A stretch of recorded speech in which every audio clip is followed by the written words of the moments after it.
చాలామంది ఏమనుకుంటూ ఉంటారంటే నాటుకోళ్ళ వ్యాపారం చేస్తే మనకేదో అదంతా వస్తుంది. యూట్యూబ్లో చూస్తే రెవెన్యూ చాలా ఉంది. ఒకరు 3 లక్షలు సంపాదిస్తున్నారు, 1 కోటి రూపాయలు సంపాదిస్తున్నారు, మరికొంతమంది 10 కోట్లు సంపాదిస్తున్నారు అనేది చెప్తూ ఉంటారు. మీరు ఒక విషయం చెప్తాను, గుర్తుపెట్టుకోండి. దీనిలో అంత ఏం లాభాలు ఏం లేవు, అంత లాభాలు ఏమి లేవు.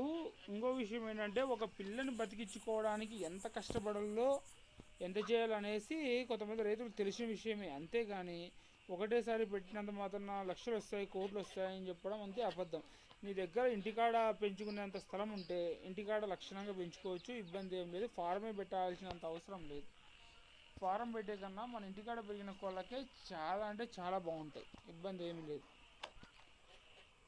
మన కామెంట్లో ఒక ఆయన ఏం రాశారంటే, అన్న మేము ఇట్లా కోళ్ళు పెట్టుకున్నాము, మాకు వెనకాల వచ్చేసి కోడి పిల్లలకి వచ్చేసి ఇది కోడి పెంట అంతా అతుక్కొని పోయి చనిపోతున్నాయి అనేసి కామెంట్ పెట్టాడు. దాని గురించి నేను నెక్స్ట్ వీడియో అనేది నీకు కంపల్సరీ చెప్తాను, దాని ప్రకారం అయితే మీరు చేసుకోండి. ఇంకో విషయం ఏంటంటే, మీరు కోడి ఫారం మీరు స్టార్ట్ చేయాలనుకున్నప్పుడు కోళ్ళ ఫారంలో మీరు ఒక్కరే పోవాలన్నమాట. వేరే వాళ్ళు ఆ కోళ్ళలో పనిచేసే వాళ్ళు ఎవరైనా పెట్టుకుంటే వాళ్ళు మాత్రం పోవాలా, అంతే తప్పనిచ్చి ఇంక ఎవరు పోకూడదు. అట్లా పోకోకుండా మీరు మాత్రమే చేసుకోవాల్సి ఉంటుంది.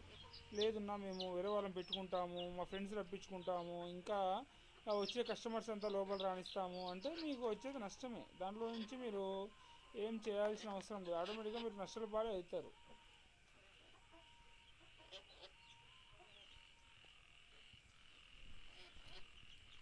కోడ్ మెయింటెనెన్స్ అంటే చాలా కష్టమైన విషయం. దాని గురించి మీరు తెలుసుకోవాలనుకుంటే ఈ వీడియో అయితే ఆన్లో పెట్టుకోండి. ఇంకో విషయం ఏంటంటే, అన్ని విషయాల గురించి అయితే మనమైతే ముందు వీడియో అయితే మేము పెడతాము. ప్రతి ఒక్క విషయం తెలుసుకోవాలనుకుంటే ఇప్పుడే ఛానల్ సబ్స్క్రైబ్ చేసుకోండి, గంట సింబల్ అయితే ఆన్ చేసుకోండి, లైక్ చేయండి.